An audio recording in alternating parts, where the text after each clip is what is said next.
We'll say, though, the start of the game, it was hideous. Because you remember after a 3-and-out for the Panthers, the Bears got the football and Caleb throws a pick six that's knocked down by Keenan Allen. Then I believe on third down, Darnell Wright gets bum rushed, and Caleb still has an opportunity to throw the ball on a shallow cross to Roma Dunze, and he doesn't throw it. And you're saying to yourself, oh, no, we're doing this again. But then after a 3-and-out and they punt the ball, then the Panthers take it down and score. So you're now starting to get a little itchy and scratchy. Like if you're sitting at home or you're sitting at the stadium, we all know how it all ended. So when you're watching the film, you don't feel that way. But I could understand revisiting this scenario, why people were a little bit agitated. I'll say this, though. I think they did a really nice job. And usually the coordinator is going to be credited with a good game plan when everything works out. I thought they did a really nice job in their second drive calming things down, because the first drive was just a disaster. It was 3-and-out. First play could have been a touchdown. Second or third play on third down, quarterback could have thrown the ball for a completion for a first down and just didn't. And your right tackle got bum rushed. So you could have watched this thing spiral in the wrong direction. You know what they did? They started running the ball. And they calmed everything down. And then they found their rhythm a little bit. And then ultimately it all started to click. And that second drive ends up with DJ Moore catching the deep crosser that goes in for a touchdown. And just the series of plays, it all starts to look better. It all starts to make sense. The touchdown itself is actually max protect, or it's a tight end and Swift are both in. So you get your 5 linemen, you got your tight end, you got your back, you got 7 guys blocking, you have 2 guys running deep crossers, almost picking, and a guy clearing out. I mean, it's just a well-designed play. It was blocked perfectly, and it was executed perfectly. The quarterback shows patience and then throws a beautiful ball. It's just, now you start saying this is how it's supposed to look. And I think as time went on, you saw Caleb develop confidence. And I'm sure you remember and you noticed, started to play with that swagger he had at USC, where he did buy some time with his feet and then played a little bit carefree, not reckless, but carefree. The boot game was outstanding. They used the boot game. And remember when I showed you a couple of plays, I think it was against the Indianapolis Colts, where the boot game just looked out of sync. Boot game looks good right now. Looks good. Takes his time, lets DJ cross, throws it. The screen game is looking better and better as time goes on. The one big catch that Swift had, it was catch and go. It was a screenplay, and the offensive line was fantastic.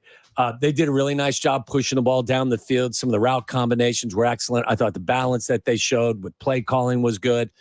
Getting DJ involved in a way that we haven't seen yet, like hook rights.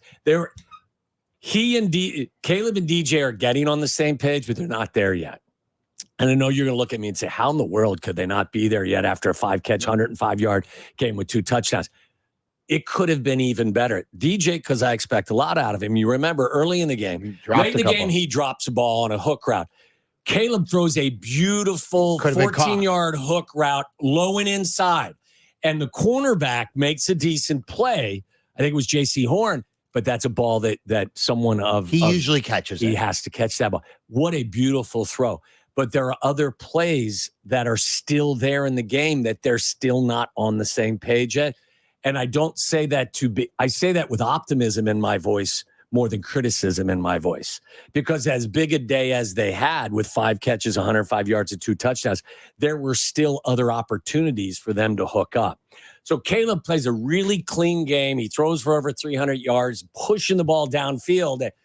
And this is a positive. There's still places for him to improve, which just makes you even more optimistic.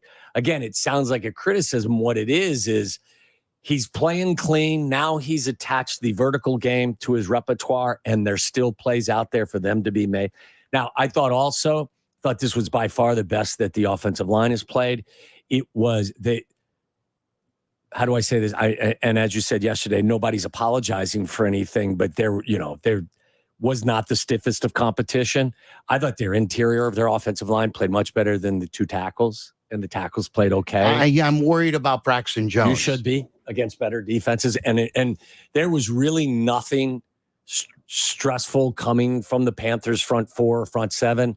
And when Clowney goes out, you do what you want to do. And again, you can only block the guys that on the team that you're facing. It's going to get significantly harder as time goes on. I'm not going to sit here. I'm going to sit here and tell you that the offensive line played their best game of the season, but you're not going to get the Panthers front seven every Sunday. So I would still say to you, I still have concerns about overall their ability to protect their quarterback. But what you saw was when Caleb has time and they're in a flow, it looks right. And again, I'll give Shane Waldron a lot of credit. I thought little things. You remember the touchdown pass, the second touchdown pass that DJ catches. This is the quintessential combination of fantastic play design and great player execution. They flood the right side with a trips look. I think, and it starts with you have a back on your left, you have DJ Moore split out left, and I think you had Cole Kmet kind of either lined up on the left or in the slot on the left, and pre-snap, Cole moves from the left to the right, which then defines what the defense is going to do. And you see that they shift and they drop the safety to the middle of the field, and you can tell it's either going to be cover one or it's going to be cover three. Cover one, safety in the middle of the field with man coverage on the outside. So just that shift, which is play design, gives a tell to the quarterback. And when Caleb drops back, he looks to the right. It's flooded with three receivers.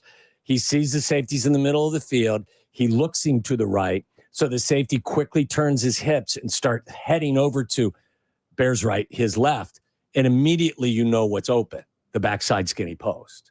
So it's dialed up perfectly on play design. They get the look they want, and the young quarterback looks the safety off and forces the safety to turn his hips and go protect the side with multiple receivers. DJ runs a skinny post, leans on his guy, creates space because he's sturdy. Caleb throws a beautiful throw. And it's just like, that's how it's supposed to look. But that's a combination of excellent play design. They worked it right it wasn't even motion. It was just a shift. I wish they would use more motion because it creates tells for a young quarterback. The quarterback then uses his eyes to move the safety even further, creates a bigger gap, and then he delivers a beautiful throw, and it's 6 points. That was one of those things where you sit at your desk and you take your pants off. Oh, you did? Yeah. Okay, well, so now you're creating now the imagery. Yeah, like that's a play you watch and you just go, for all of the criticism that we have had, and a lot of it has been valid, that's what it's supposed to look like. Will it get tougher as time goes on? No question. But he'll get better. He'll get better as time goes on. But you're watching him gain confidence in what's happening around him. And then to watch them go up tempo is also, they stay in a rhythm. It was just fun to watch. And with him in command of the up tempo. That's it. Good 5 games in. If you want to react, 312-332-3776. Couple of things off of what you said. Number one, I brought this up yesterday. Isn't it so important again? And you've always said this. You said this when Trustman was here. You had to yell it at Trustman. We used to say it with Nagy, with less cute, more nasty. Yeah. But isn't it so important that they get that run game? There's no question. And it's even when it's not getting 5, 6, 7 yards a clip, what it does is it keeps the defense honest. It takes pressure off your quarterback, and it makes the play action game much more viable and dangerous. And it gets the line. I just think it builds up more of a confidence, gets them going forward. It gets them as the aggressor instead of the ones just being bull rushed. Yeah. As Braxton Jones. I can't stand when I've heard this from a lot of people who are the Braxton Jones defenders. They say to me, Silvy, he's okay except when he gets bull rushed. And I'm like, he gets bull rushed every game. Yeah. And he hasn't played against a lot of great defensive ends yet. No. Versus good as a rookie, but we have not seen the best of the best yet. So he's consistently getting bull rushed, and I keep seeing him on his ass. You don't want to watch the Texans game again, and you don't want to watch the Rams game because Verse got the best of him, and so did the Texans on a number of occasions. Look, he's light in the ass, as they say. There's not a lot of anchor there. And he does, if I would say he gets bull rushed quite a bit. And again, I was very impressed with what they did on the interior of their offensive line. Call it as you see it. give credit where credit is due. We've been really hard. I've been very skeptical of what they've done with this team guard to guard. At least on Sunday against the Carolina Panthers, they were really solid on the interior of that offensive line, and I think that it's a direct result. You saw the quarterback have more time, more confidence, and play better. You still see Darnell Wright dip his head a little bit too much. I thought the interior of their offensive line, at least from I kind of know what I'm looking at, but I don't know 100% what I'm looking at with the offensive line. I think the interior of the O-line looked better than their edge. Again, if the interior looks good again, I brought this up to you yesterday. You got a little snippy with me. I'm not telling you Bill Murray is a better talent than Tevin Jenkins. I'm giving you the if scenario. If the interior of the line continues to play better again, and Bill Murray is good and he's more of an aggressive player at that guard position with Pryor at the other guard, and they win in London going into the bye week, are you hesitant to take him out of the lineup? I'm not, but I don't think what I was saying yesterday is I don't think that they'll go with that. I think they'll put Tevin Jenkins back in. Well, they already benched, though, Nate Davis. Yeah, and Nate Davis's contract is much higher than Tevin Jenkins. But they gave Nate Davis more than one opportunity. I don't think that – I'm not telling you if the tape says you're better off, then that's what they should do. I'm telling you I don't believe that's what they will do.